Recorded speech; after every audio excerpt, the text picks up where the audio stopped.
Davi, salah satu daerah kumuh terbesar di dunia, menampung lebih dari 1 juta jiwa dalam hanya 2 kilometer persegi di pusat Mumbai.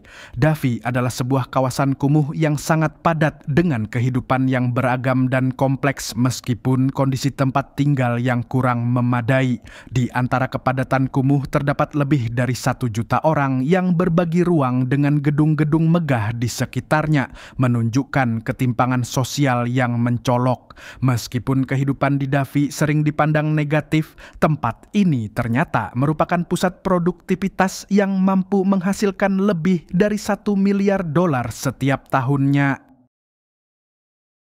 Tempat ini adalah sarang kegiatan hampir seperti pusat manufaktur raksasa di tengah Mumbai. Davi berfungsi sebagai pusat pembuatan di mana banyak bisnis kecil beroperasi dari rumah-rumah yang padat, menambah dinamika ekonomi kawasan tersebut.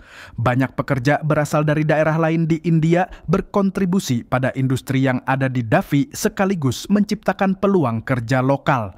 Salah satu kegiatan utama di sana adalah pengecoran logam di mana pekerja memproduksi berbagai dekorasi dari aluminium dalam kondisi yang sangat padat dan berbahaya bagi kesehatan.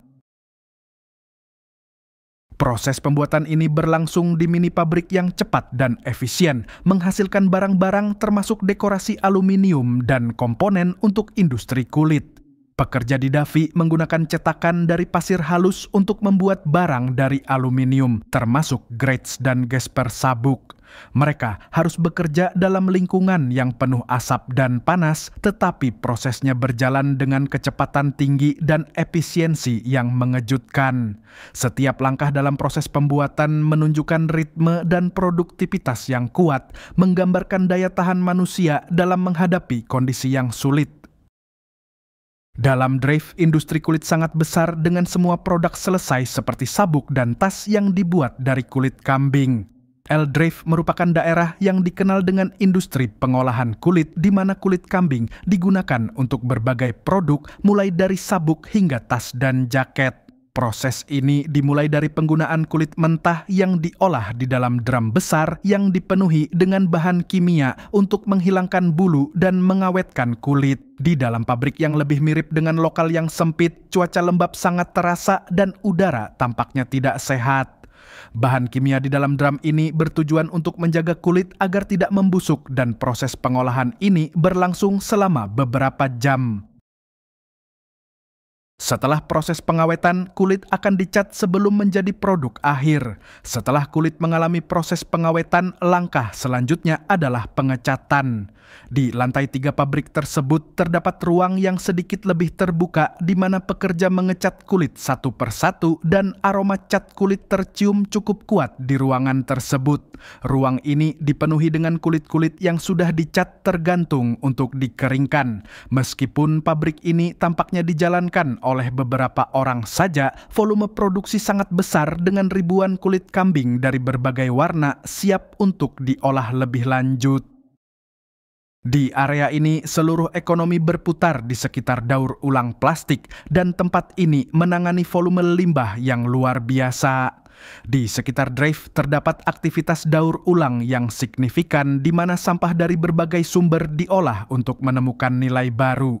Pekerja di sini memilah berbagai jenis material seperti kardus, plastik, dan aluminium untuk kemudian diproses lebih lanjut di tempat daur ulang. Setiap hari, tempat ini dapat menangani sekitar 2,5 ton limbah, menunjukkan betapa besar skala operasi mereka. Sekali dilengkapi dengan pemisahan dan penggolongan, material yang telah diolah dapat menjadi produk yang memiliki nilai lebih tinggi. Setelah pemisahan selesai, plastik akan dihancurkan menjadi potongan-potongan kecil yang siap untuk dilebur dan dibentuk kembali. Salah satu langkah penting dalam proses daur ulang adalah pemisahan plastik berdasarkan warnanya yang dilakukan oleh pekerja di jalur produksi. Setelah semua plastik dipisahkan dan dikategorikan, mereka diangkut ke tempat penyimpanan dan kemudian dikemas untuk siap diolah lebih lanjut. Proses ini menciptakan banyak pekerjaan di komunitas tersebut dengan setiap tas plastik yang dibawa untuk diolah dianggap bernilai tinggi. Di setiap tempat, plastik harus dilebur dan dibentuk sesuai dengan keinginan pembeli, menunjukkan betapa pentingnya industri daur ulang di daerah ini. Kondisi di daerah ini dikelilingi oleh kabut tebal dan aroma tanah liat yang basah dan asap. Di Dhoby Ghat terdapat masalah serius dengan kualitas udara. Kawasan ini dikelilingi kabut tebal yang tidak hanya mengganggu penglihatan, tetapi juga menimbulkan bau yang khas dari tanah basah dan asap. Kekurangan oksigen yang cukup di daerah ini menambah tantangan bagi penduduk yang tinggal dan bekerja di sana. Kami menemukan seluruh komunitas yang bertahan hidup dari bisnis laundry komunal. Dhoby Ghat dikenal sebagai tempat di mana komunitas bertumpu pada bisnis laundry komunal untuk bertahan hidup. Proses mencuci sangat intensif yang menggambarkan kerja keras dan determinasi penduduk setempat untuk menghasilkan penghidupan. Setiap rumah memiliki basen pencucian beton yang dilengkapi dengan batu empedu untuk menghilangkan kotoran dari kain yang membandel. Di sepanjang Dhoby Ghat terdapat deretan basen pencucian yang digunakan oleh penduduk. Mereka mencuci dengan cara yang sangat tradisional menggunakan batu empedu untuk menghilangkan noda membandel. Setelah dicuci, pakaian direndam di air segar meskipun kualitas air yang digunakan tampak tidak terlalu bersih. Proses ini membutuhkan banyak tenaga dan waktu, menunjukkan betapa berjalannya kehidupan di komunitas ini.